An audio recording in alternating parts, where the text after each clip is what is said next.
Hola, buenas tardes, bienvenidos a mi canal YouTube. Hoy domingo 17 de mayo de 2020 vamos a continuar con el Fedón, que es un diálogo que estuvimos comentando ya en los vídeos anteriores. Esta va a ser la tercera y última parte que voy a grabar sobre este diálogo, que pertenece pues a precisamente a los diálogos sobre Platón para este segundo proyecto. Y bueno, sabemos que el tema de conversación entre Sócrates y sus amigos y discípulos en la prisión va a ser la inmortalidad del alma. Es una conversación que se va a prolongar hasta la puesta de sol, que es el momento señalado para que Sócrates beba la cicuta, el veneno, y ponga fin a su vida. Este diálogo, como sabemos, fue escrito en la madurez de Platón, cuando Platón tendría aproximadamente unos 40 años de edad. Es por eso que ahí Platón ya está en plena posesión de sus ideas. No pasa lo mismo con otro diálogo, como por ejemplo la Apología de Sócrates, que fue, si no el primero, uno de los primeros. Es por tanto bastante razonable sostener que nos refleja o nos representa una figura fiel de Sócrates. Y si bien es cierto, Sócrates parece que tiene una esperanza en la inmortalidad del alma, sin embargo, no tiene argumentos fuertes, no tiene argumentos sólidos para poder defender esa postura. Porque más bien lo que él dice es que no debemos temer a la muerte. Porque el temer a la muerte no es otra cosa que pretender ser sabio sin serlo, puesto que no sabemos realmente si la muerte es uno de los mayores males, podría ser uno de los mayores bienes. Siempre se teme algo que se considera un mal para uno. Entonces aquel que teme la muerte padece una doble ignorancia. Primero, una ignorancia sobre el tema, y segundo, ignora que ignora. Es decir, teme la muerte como si supiera que la muerte es uno de los mayores males, cuando en realidad eso es algo que no se puede saber. Nadie ha venido de la muerte para contárnoslo. Entonces, si bien es cierto, Sócrates tiene esta esperanza, quizá una convicción, después de la inmortalidad del alma, no tiene esos argumentos. Platón, su discípulo, sí que los va a tener y los va a desarrollar precisamente en este diálogo. Hemos estado comentando en el vídeo anterior acerca de dos de esos argumentos que Sócrates utiliza, que es uno, la teoría de los contrarios y la teoría de la reminiscencia. Para resumirlo rápidamente, pero lo vimos en el vídeo anterior, la teoría de los contrarios nos dice que hay que examinar las cosas, no solo con relación a las personas, sino con relación a los animales, a las plantas y a todo, para que se vea que todo nace de la misma manera, es decir, de sus contrarios. Aquella cosa que tiene un contrario proviene de ese contrario. Por ejemplo, una cosa que se hace más grande es preciso que antes haya sido más pequeña para adquirir ese aumento después. Y una cosa que se hace más pequeña es porque antes era más grande, para que luego pueda disminuir. Por eso que se puede decir que lo pequeño viene de lo grande y lo grande viene de lo pequeño. Y pasa igual con todas las cosas que tienen un contrario. Lo bello, pues lo contrario sería lo feo, lo justo, lo injusto, el sueño, la vigilia, la vida, la muerte. Por tanto, los vivos vienen de los muertos y los muertos vienen de los vivos. Es una consecuencia necesaria de los principios que hemos acordado. Tiene que darse a revivir, porque si no se diera, si no hubiera un paso de la muerte a la vida, tenemos que decir que finalmente todo sería absorbido por la muerte y nada viviría, puesto que los vivos vienen de los muertos. Entonces, de esta manera Sócrates está tratando de probar que las almas están en los infiernos y que vienen a animar el cuerpo cuando éste se origina. Esto es lo que está tomado de la teoría o de las ideas pitagóricas de los misterios de Leusis. Y el otro argumento de la reminiscencia nos dice que la ciencia no es más que recordar algo que se había olvidado. Cuando yo digo que me acuerdo de algo, es preciso que antes haya conocido esa cosa de la cual debo acordarme. Si viendo un retrato de un hombre, yo digo que me acuerdo del hombre, es preciso que yo haya conocido a ese hombre anteriormente. Y si yo viendo ese retrato puedo señalar que le falta algo a ese retrato para parecerse exactamente igual a ese hombre, puedo decir dos cosas. Una, que aquellas cosas que son iguales, o las cosas iguales y la igualdad en sí misma, no son lo mismo. Porque la igualdad, o las cosas iguales, mejor dicho, pueden o parecen a veces desiguales, pero la igualdad en sí misma no puede ser desigual. Y la segunda cosa que se desprende de esto es que estas cosas tienden, las cosas iguales tienden a ser iguales a la igualdad, pero quedan por debajo de ellas. Esta reminiscencia, ese recuerdo que me produce el comparar una cosa igual a otra cosa igual, es decir, cosas iguales pero que no son exactamente iguales, es la igualdad en sí misma. pero yo requiero o es preciso que yo haya conocido antes la igualdad en sí misma. Pero ¿cómo la he conocido si no es accesible a ninguno de mis sentidos corporales? Debo haberlas conocido antes de nacer. Es decir, mi alma debe haber contemplado las esencias puras de las cosas, como de la igualdad, de la justicia, de la belleza, de la bondad, por ejemplo, de cosas de esta naturaleza. Sócrates con este argumento trata de demostrar la preexistencia del alma, la estancia del alma en los infiernos y la inmortalidad del alma, ya que este argumento, conectado con el argumento anterior, pues prueban la inmortalidad del alma. Sin embargo, estos jóvenes extranjeros, simias y cebes con los que Sócrates está conversando, no parecen estar muy convencidos, no les parece que sea un argumento realmente fuerte, un argumento realmente sólido. Ellos quieren profundizar un poco más y es por eso que Sócrates les ofrece otro argumento. Incluso bromea con Simias porque le dice, parece que temes que cuando uno muere el alma sea arrebatada por el viento, como especialmente si uno muere en un día huracanado. Simias se echa a reír en ese momento. Es muy interesante porque los amigos de Sócrates que están ahí se les ve por tanto, por momentos reír, por momentos llorar, por la misma situación en la que se encuentra. Sócrates, están preocupados por él, están tristes porque se va a morir. Este hombre va a morir dentro de unas horas, nos va a dejar, ya no vamos a poder gozar de su presencia, ya no vamos a poder tener conversaciones filosóficas con él. Y además están severamente preocupados respecto a la naturaleza, o mejor dicho, al destino del alma de Sócrates, si es que realmente el alma es inmortal o no. Y ellos no se consideran buenos jueces sobre esos asuntos. Entonces, Simias le dice, bueno, Sócrates, supón que lo tememos, o supón que no somos nosotros quienes lo tememos, sino que hay aquí un niño que lo teme. Enseñémosle que no hay que temer a la muerte como no hay que temer a un vano fantasma. Y Sócrates le dice, bueno, para ello hay que recurrir a los conjuros diariamente hasta haberle curado. Y Simias le responde, pero ¿dónde vamos a conseguir otro conjurador, puesto que vas a dejarnos? Esto también parece como una queja, como un reproche, diciéndole, no nos dejes, o al menos convéncenos de que el alma no perece con la muerte. Entonces, es bastante interesante, voy a prender esta linterna porque no hay mucha luz aquí.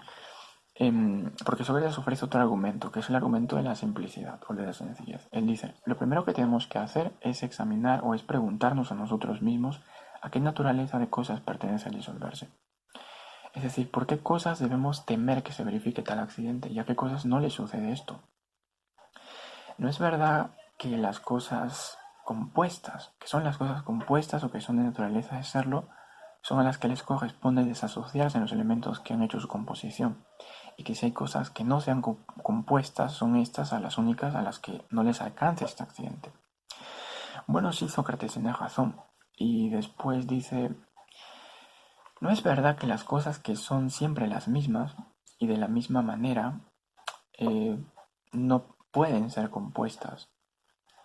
Bueno, sí, Sócrates tiene razón. Son cosas de esta naturaleza que estuvimos hablando anteriormente, como la igualdad, como la justicia, como la belleza. ¿Estas cosas son siempre iguales o sufren alguna vez la más mínima alteración? Estas cosas no pueden cambiar, no pueden experimentar algún cambio por el más mínimo que sea. Entonces Sócrates dice, bueno, y sin embargo hay otras cosas como hombres, caballos, vestidos, muebles, que son más bien enteramente opuestas a las anteriores en el sentido de que no son siempre las mismas, sino que están constantemente cambiando. Y además son cosas que podemos ver, tocar, y lo que percibimos es que cambian. Entonces hemos de admitir dos clases de cosas, unas visibles y otras invisibles o inmateriales, unas que cambian y otras que son siempre las mismas. Hemos dicho también que estamos formados de un cuerpo y un alma. ¿O hay acaso algo más? No, no hay nada más. Bien. ¿A qué se parece o a qué es más afín nuestro cuerpo? ¿A lo que es visible o a lo que es invisible o inmaterial? Pues obviamente a lo que es visible y nuestro alma a lo que es invisible. Bien, entonces hemos dicho también anteriormente que cuando el alma usa el cuerpo para considerar un objeto, éste le engaña y le induce al error. Esta pregunta epistemológica que en otras palabras Sócrates plantea, en otras palabras, pero que podemos decir, ¿es fiable el conocimiento sensible? Entonces lo que Sócrates dice es Cuando el cuerpo o el alma usa el cuerpo tiene que conocer con los sentidos. Y lo que percibe el cuerpo son cosas que no son siempre las mismas, sino que cambian. Entonces el alma se puede sentir turbada, se puede extraviar, puede sentirse como embriagada por ponerse en relación con estas cosas. En cambio, cuando el alma no recurre al cuerpo para examinar una cosa, sino que por sí misma conoce esa cosa, tiende hacia lo que es puro, eterno, inmortal, inmutable, y se une a ellas por ser de la misma naturaleza. Entonces cesan sus extravíos, porque se ha unido a algo en cuya naturaleza participa. A este estado del alma es a lo que se llama sabiduría. Es interesante ver aquí la influencia que tiene Parménides en Platón. Hemos visto también la influencia que tiene Pitágoras, los pitagóricos, mejor dicho, en Platón. Porque Sócrates ha dicho que el alma tiende hacia lo que es puro, eterno, inmutable, inmortal. Estas no son otras cosas que el ente que Parménides ha descubierto. El gran descubrimiento de Parménides, que lo que es, y lo que no es, no es. Esto no parece un gran descubrimiento hasta que uno cae en la cuenta que entre el ser y el no ser hay una distancia insalvable, hay un abismo, porque lo que es no puede no ser, y lo que no es no puede llegar a ser. Entonces aquí surge un problema filosófico increíble, muy grande, que es el problema filosófico del movimiento, y las aporías de Zenón de Elea ponen de manifiesto que el cambio, el movimiento, no es desde el punto de vista del nous, del pensamiento, de la mente. Y es un problema que no va a llegar a una solución en la presocrática, porque en último término los filósofos como Empédocles, Anaxágoras, los atomistas no solo dividen, mutilan y pulverizan el ser de Parménides, sino que no resuelven el problema. Y ese problema no se resuelve hasta en Aristóteles, cuando dice que el ser se dice de muchas maneras. Hemos hablado algo sobre esto anteriormente en los vídeos de preparación para este proyecto sobre los diálogos de Platón, pero lo abarcaremos un poco más en profundidad cuando tratemos sobre los textos de Aristóteles. Entonces, es interesante, ¿no? Cómo se puede ver, pues, la influencia de Parménides, también la influencia de los pitagóricos, y también la teoría de la reencarnación de los pitagóricos que se va a ver en un momento. Entonces Sócrates continúa y dice, bueno, no es verdad que cuando el alma y el cuerpo están unidos, la naturaleza manda que uno sea esclavo, obedezca y que otro impere y ordene. A lo que es de naturaleza divina le corresponde mandar, y a lo que es mortal o de naturaleza mortal le corresponde obedecer, ser esclavo. ¿A qué se asemeja más nuestra alma? ¿A lo que es divino o a lo que es mortal? Pues obviamente a lo que es divino, y nuestro cuerpo a lo que es mortal. Entonces, no debemos temer que el alma se disuelva con la muerte, porque por su naturaleza el alma no puede disolverse. Entonces, incluso en el cuerpo, vemos que cuando una persona se muere, lo que se llama el cadáver no se descompone, no se corrompe inmediatamente, sino que va a pasar un tiempo. En Egipto embalsaman los cuerpos y se mantienen enteros un número increíble de años, dice Sócrates. Y nuestra alma, que es de una naturaleza superior, digamos así, al cuerpo, no se corrompe. Hay cosas incluso en el cuerpo que podrían decirse como inmortales, como los huesos, los nervios y otras cosas de esta naturaleza. Entonces, cuando uno muere, al cuerpo le conviene disolverse, corromperse, y nuestra alma va a un medio semejante a ella, que son los infiernos, cerca de un Dios emporio de bondad y sabiduría, donde espero que va a ir mi alma dentro de unos momentos, si a la divinidad le place, dice Sócrates. Pero Sócrates no dice que el destino de todas las almas sea iguales para todos. Esto es algo que quiero leer aquí, porque me pareció muy interesante. Dice, si se retira del cuerpo mancillada el alma, impura como la que siempre ha estado mezclada con él, ocupada en servirlo, poseída de su amor, embriagada de él hasta el punto de creer que lo único real es lo corporal, lo que se puede ver, tocar, comer y beber, o lo que sirve a los placeres del amor, mientras que hábilmente huía de todo lo que es oscuro, invisible e inteligible, de lo cual solo la filosofía tiene el sentido. ¿Piensas tú que el alma en ese estado puede salir pura y libre del cuerpo? No puede ser, dice Cebes. Sí, no puede ser porque sale cubierta de las máculas corporales que el comercio continuo y la unión más estrecha que ha tenido con el cuerpo, por no haber estado más que con él y no haberse ocupado más que de él, se le han hecho como naturales. Esas máculas, esas manchas, esa pesada envoltura es lo que arrastra el cuerpo al mundo mortal, al mundo visible, porque teme el mundo invisible, el mundo inteligible, no se ha preparado para ir ahí. Es por eso que dice que se puede ver las almas errantes, ¿no? Como se dice en los lugares de sepulturas, vagando alrededor de las tumbas donde se han visto fantasmas tenebrosos como son los espectros de las almas, que no han salido de su cuerpo purificadas del todo, sino conservando algo de esta materia visible que todavía las hace visibles. Entonces, Sócrates dice que el destino para todas las almas no es el mismo. Aquellos que han hecho del vientre su Dios, bueno, qué le espera a las almas de esas personas? Pues animar cuerpos de animales como asnos, por ejemplo, o aquellas personas que han sido injustas, que han matado, que han hecho cosas muy malas, pues que su alma, después de la muerte, anime cuerpos de lobos, gavilanes, halcones y otros animales similares. Si se trata del alma de una persona que ha practicado las virtudes civiles, sociales, pero sin recurrir a la filosofía, bueno, pues le corresponde animar cuerpos de ovejas, hormigas y otros animales pacíficos, o de otros hombres para ser hombres de bien. Pero acercarse a la naturaleza de los dioses es algo que no le está permitido a los que no filosofaron toda su vida, a los que no se retiran su alma purificada, es decir, separada completamente de su cuerpo mediante la filosofía. Esto está reservado solo para el verdadero filósofo, dice Sócrates. Y luego dice unas cosas más bastante interesantes, ¿no? Y luego guarda silencio, y todos se quedan en silencio, y Simias con Cebes empiezan a conversar entre ellos, y Sócrates les escucha y les pregunta, ¿de qué estás hablando? ¿Crees que le falta algo a mis pruebas? Si estás hablando de otra cosa, nada tengo que deciros, pero si estás hablando de esto, decídmelo. Ellos le dicen, bueno, Simias, Sócrates hace tiempo ya, hace bastante rato que tenemos dudas, pero no que hemos querido referírtelo, dada la situación, o sea, en la que te encuentras, es decir, que te vas a morir, ¿no?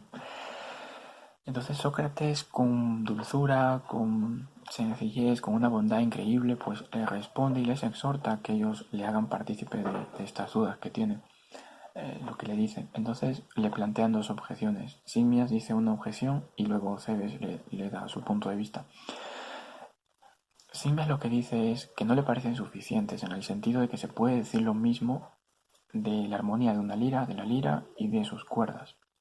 Que la armonía es algo invisible, inmaterial, bello y divino, y que la lira y sus cuerdas pues son cuerpos terrestres, materiales, cuerpos compuestos y de naturaleza mortal.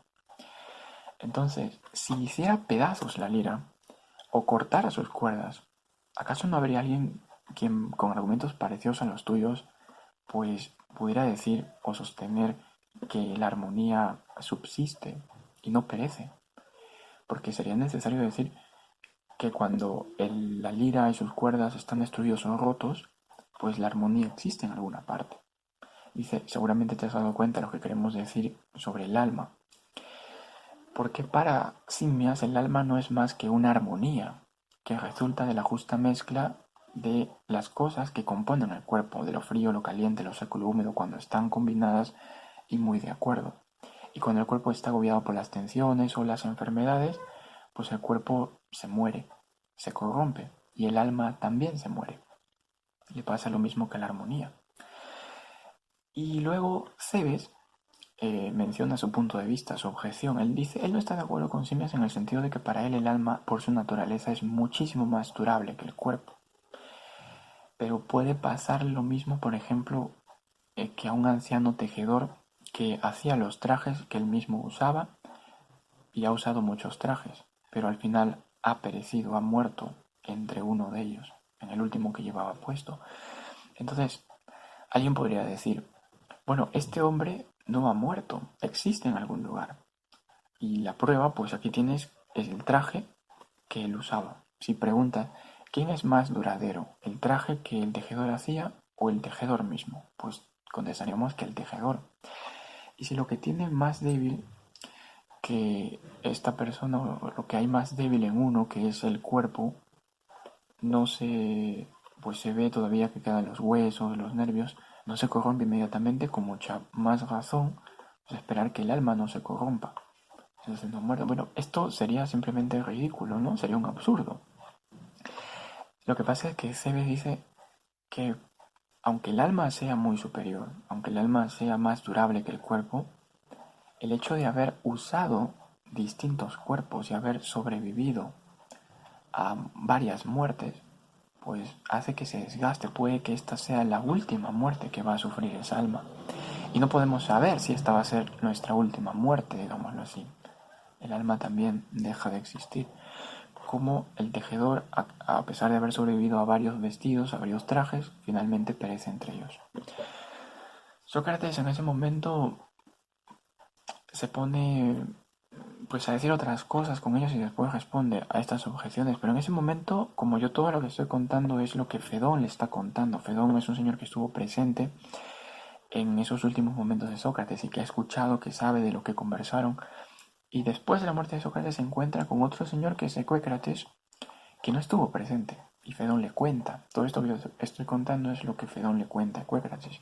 Entonces en ese momento ellos se ponen a conversar y dice, pues es increíble, ¿no? Porque Fedón le dice, en el momento en que escuchamos las objeciones de Simias y de Cebes, todos nos molestamos, porque Sócrates ya nos había convencido de la inmortalidad del alma con estos argumentos, la reminiscencia, la teoría de los contrarios, la simplicidad, y ahora parece que las objeciones de estos jóvenes hacen o destruyen las esperanzas que se habían construido sobre estos argumentos. Es preciso volver a empezar de nuevo. Incluso Equécrates dice que él también ya no está convencido como antes.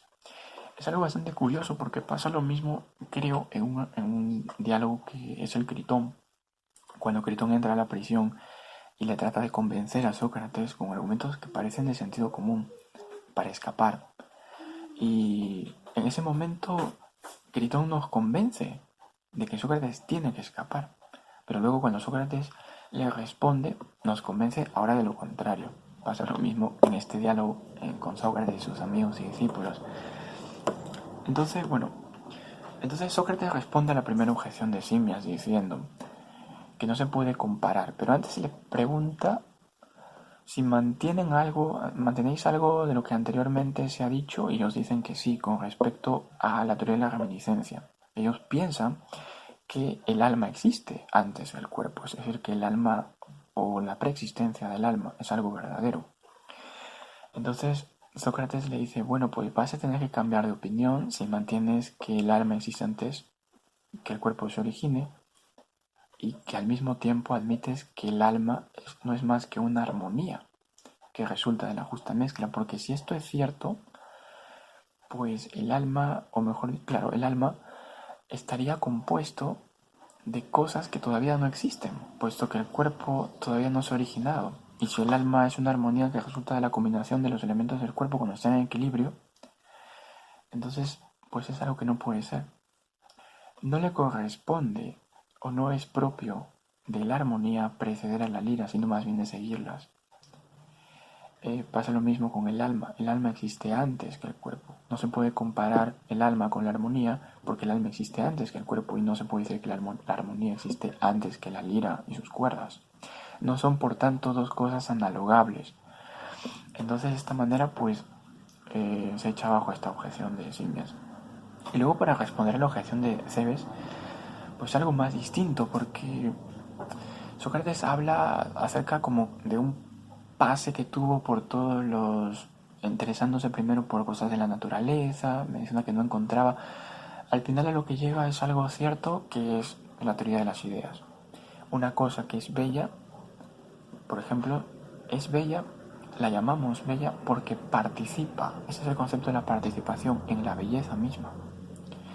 Podemos decir que una cosa, por ejemplo, es justa porque participa en la justicia, la esencia pura de todas las cosas, o la esencia pura de la justicia, la esencia pura de la belleza. Aquello que es. Estas son las ideas. Entonces, Está diciendo esto Sócrates en este momento, ¿no? Y explica cómo pues también desvirtúa esta objeción de Cebes de esta manera, ¿no? Diciendo que el alma es lo que anima al cuerpo, el alma es por tanto lo que le da vida al cuerpo. Y el alma, por pertenecer o por asemejarse a la naturaleza de las esencias puras que no cambian, sino que son siempre iguales a sí mismas, siempre trae la vida. ¿Y cómo llamamos a lo que siempre trae la vida o a lo que, mejor dicho, no admite su contrario, que es la muerte, inmortal? De esa manera, el alma es inmortal. Para entender un poquito esto, porque anteriormente se está diciendo que un contrario, bueno, tiene un contrario, viene o proviene de ese contrario.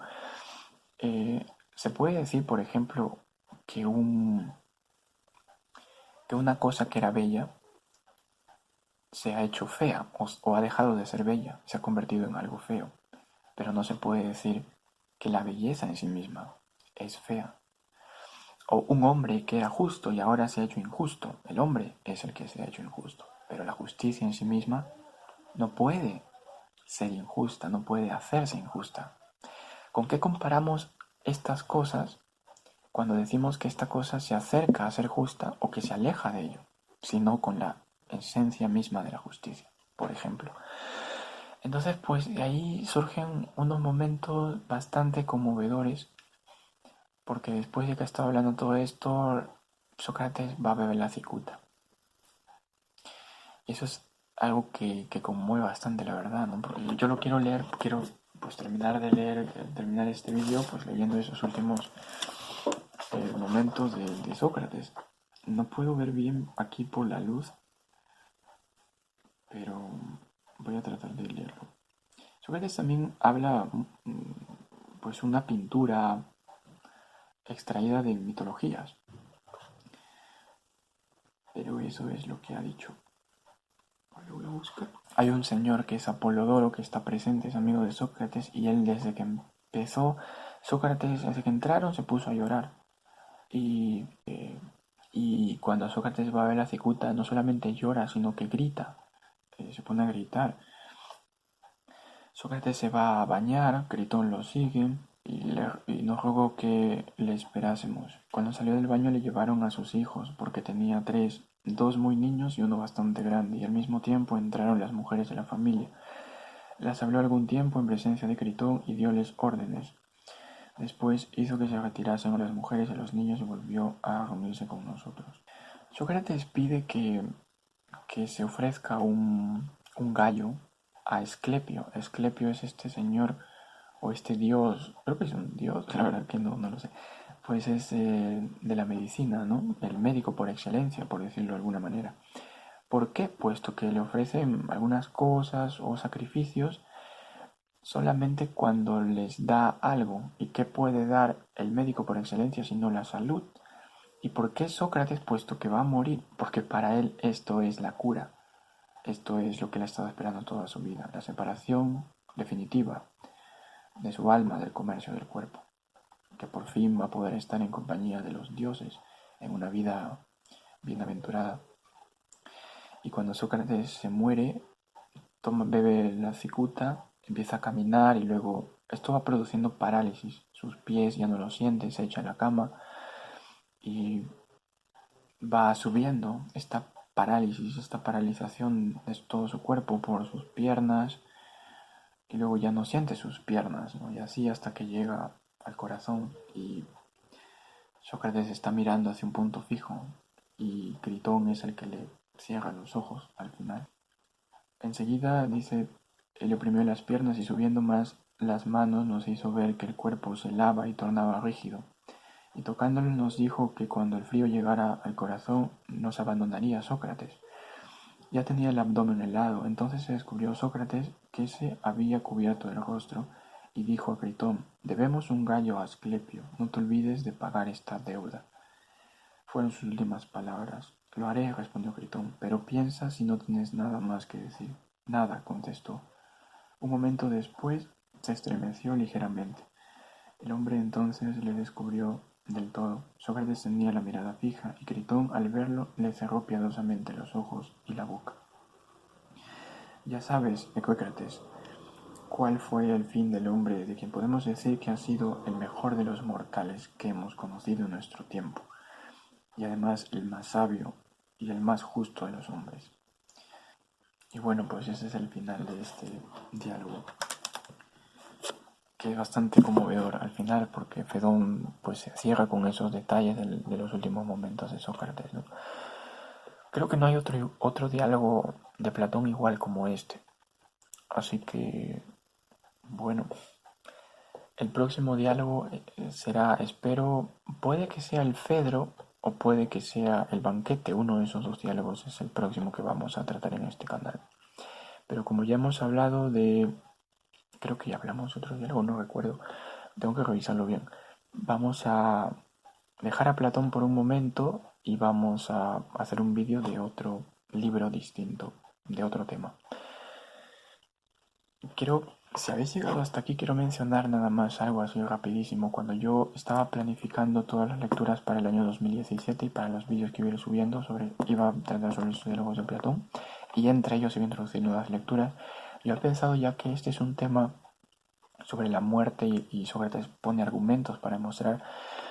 Yo había leído un libro anteriormente que era La prueba del cielo, del doctor Ivan Alexander, que es un médico neurocirujano que experimentó la muerte, que tuvo una experiencia cercana a la muerte. Y en ese vídeo hablé un poco de unas clases de filosofía del profesor Shelley Kagan de la Universidad de Yale, que trataba sobre la muerte. Y el profesor utilizaba el diálogo del Fedón para los propósitos de su clase. Les hacía a sus alumnos leer este diálogo y luego pues trataba de elaborar los argumentos y de refutarlos. Entonces, me hubiera gustado poder hacer esto, pero entonces pensé hacerlo después, pero creo que vamos a dejarlo ahí, vamos a utilizarlo para un tercer proyecto. Entonces, cuando terminemos todos los diálogos, bueno, no todos, pero varios interesantes diálogos de Platón, vamos a el tercer proyecto dedicarlo a ese tema, al tema de las experiencias cercanas a la muerte, y arrancaremos con el Fedón y con lo que nos dice el profesor Chelikan y luego pues varios libros de ese tema. Eso sería todo, espero que os haya servido de algo y bueno, nada más, este diálogo al final me conmovió bastante y bueno, eso sería todo. Así que gracias por ver este vídeo y será hasta la próxima. Adiós.